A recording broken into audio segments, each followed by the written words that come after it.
এখন সরকারি দলের বন্ধুরা তাদের কাউকে বলে শিশু পার্টি আর কাউকে বলে গুপ্ত। আপনারা জাতিকে ধোঁকা দিয়েছেন এবং ইতিমধ্যে তা স্বীকার করে নিয়েছেন।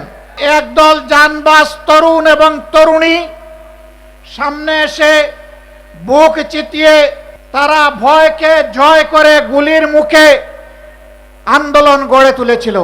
এটি সঠিক। 15.5 বছর ফ্যাসিবাদী শাসনের বিরুদ্ধে আমরা যারা বিরোধী দলে ছিলাম দফায় দফায় আন্দোলন করেছি, কিন্তু আমাদের আন্দোলনের মুখে ফ্যাসিবাদীরা পালিয়ে যায়নি। তেলের ভোগান্তিতে ক্লান্ত? এখনই কিনুন রাইডো, এক চার্জে চলুন 100 কিলোমিটার পর্যন্ত। যেদিন এই তরুণ তরুণীরা সিদ্ধান্ত নিয়ে সামনে এসেছিল, জনগণ তাদের ডাকে সাড়া দিয়েছিল। নারী পুরুষ শিশু কিশোর যুবক আবাল বৃদ্ধ বনিতা সকলে রাস্তায় নেমে এসেছিল।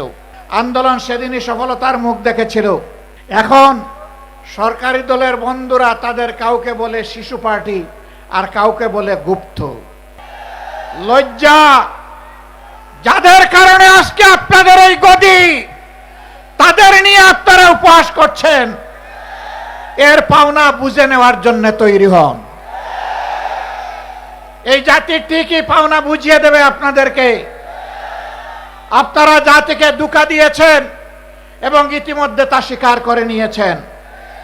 আপনাদের নেতা বলেছিলেন, আমরা যদি ধোঁকা দেই আগামীতে জনগণ আমাদেরকে আস্থা করে নিক্ষেপ করবে। সেই আস্থা করে দেখার জন্য আপনারা তৈরি হন। গণভোটের রায় অগ্রাহ্য করার মানে হচ্ছে এদেশের জনগণকে অপমান করা, তাদের ভোটকে অস্বীকার করা, তাদের রায়ের প্রতি বৃদ্ধাঙ্গুলি দেখানো। মনে রাখবেন, জনগণের বিরুদ্ধে দাঁড়িয়ে অতীতে কেউ কোনোদিন রেহাই পায়নি, আপনারাও রেহাই পাবেন না। সময় থাকতে অনুরোধ করি, এখনো সৎ পথে ফিরে আসুন। জাতির সাথে গাদ্দারি বেইমানি করবেন না। আপনারা এসে বলুন, আমরা ইতিমধ্যে যা করেছি ভুল করেছি, আমরা জনগণের দেওয়া রায়, গণভোটের রায় আমরা বাস্তবায়ন করব।